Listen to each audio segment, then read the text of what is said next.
Bonjour et bienvenue sur Rêve canadien. Si c'est la première fois que tu es sur cette chaîne, je t'invite à t'abonner, à liker et à partager autour de toi. Alors, je suis Sylvie et ça fait bientôt 10 ans que je vis au Canada. Sur la chaîne Rêve canadien, j'ai décidé de partager avec toi mes expériences de la vie au Canada. J'ai observé, j'ai côtoyé les Canadiens de souche et aujourd'hui, je pense que je suis mieux placée pour partager mon expérience du rêve canadien avec toi si tu ambitionnes de venir au Canada. Alors, si tu es intéressé à la vie au Canada, tu es intéressé à ce beau pays, comment il fonctionne, comment y immigrer, dans cette chaîne, tu vas trouver beaucoup d'informations qui vont pouvoir t'aider à mieux planifier ton voyage et ton installation au Canada. Alors, dans la vidéo d'aujourd'hui, on va parler de comment planifier son immigration au Canada de façon réussie. La vidéo d'aujourd'hui va porter sur comment planifier son immigration au Canada de façon réussie. Bien sûr, parce que dans tout projet, voyager, quitter le chez-soi pour s'installer dans un autre pays, c'est un projet d'une vie. Du coup, ça prend une bonne planification. Reste jusqu'à la fin parce que les informations que je vais te donner aujourd'hui sont cruciales si tu es vraiment quelqu'un qui rêve de t'installer définitivement au Canada. On parle de ce sujet important après le générique.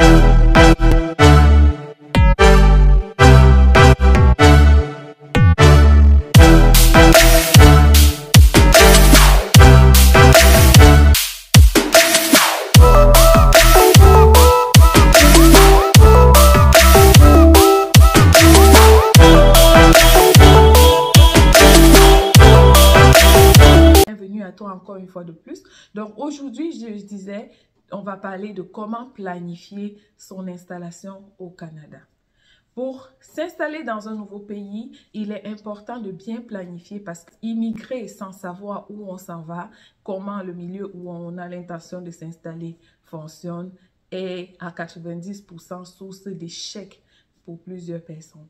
Alors, si tu as planifié d'immigrer au Canada en 2024 ou en 2025, voici 4 points essentiels que tu dois prendre en considération.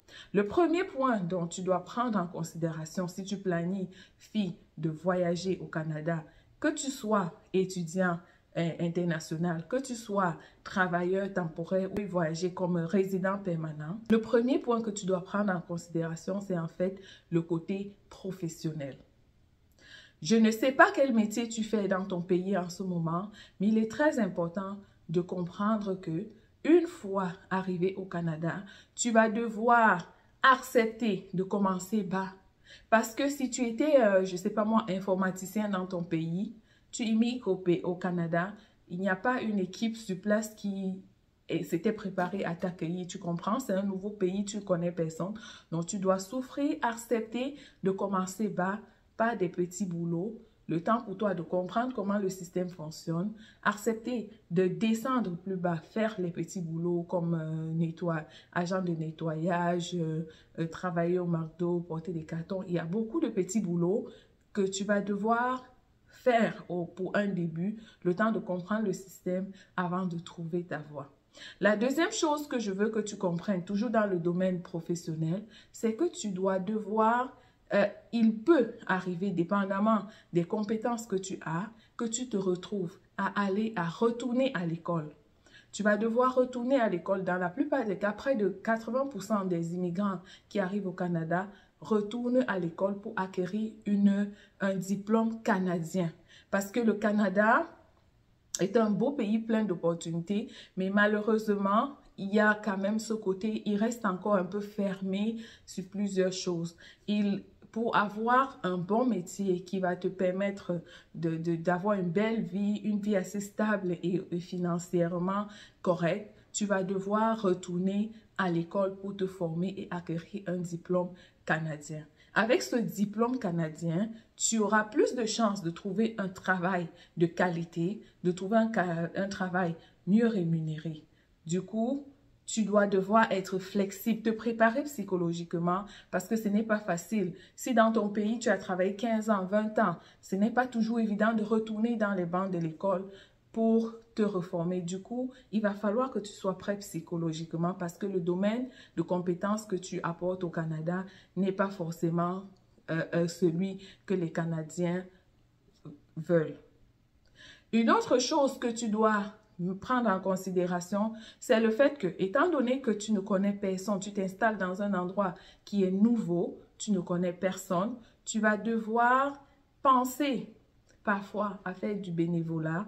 Question pour toi de te bâtir un bon réseau. Question pour toi de comprendre comment le système fonctionne. Ne reste pas enfermé dans ton petit cocon. Sors, rencontre des gens, propose-toi dans des centres pour faire du bénévolat. De cette façon, tu vas pouvoir comprendre comment ça fonctionne, interagir avec les gens, apprendre à collaborer de la façon canadienne et surtout te bâtir des références. Parce que ces références pourront être utiles plus tard quand tu vas postuler à des futurs emplois. Le deuxième volet que tu dois prendre en considération si tu décides d'immigrer au Canada, c'est le volet social. Quand tu immigres au Canada, une personne qui va venir au Canada, un étudiant international, aura plus de difficultés à s'intégrer au Canada que toute une famille. Pourquoi? Parce que socialement, le Canada, c'est un pays où la famille est au centre de la société. Du coup, quand tu immigres avec monsieur ou madame et les enfants, tu as plus de chances de trouver un équilibre au Canada plus facilement que celui qui immigre seul. Pourquoi? Parce que venir avec tes enfants, il y a une allocation familiale que le gouvernement canadien donne pour soutenir l'éducation des enfants, pour aider à élever leurs enfants, de façon offrir le minimum à leurs enfants. Du coup, quand tu viens d'arriver, tu n'es pas financièrement toujours autonome, tu as besoin de cette aide-là. Ces allocations, dépendamment du nombre d'enfants que tu as, te permettront de te positionner, de rebondir, ça va te permettre d'être plus stable mentalement. Question pour toi de regarder quelle direction tu prendras. Du coup, il est préférable de venir avec la famille. Si tu es marié, viens avec ta femme et tes enfants ou viens avec ton mari et tes enfants. Ce sera plus avantageux pour toi de venir avec madame et les enfants que de venir seul. Un autre point, toujours sur le volet social, tu dois faire l'effort d'obtenir ton permis de conduire, d'avoir un permis de conduire depuis ton pays qui date d'au moins 2 ans. Parce que ici, la voiture n'est pas qu'une question de luxe.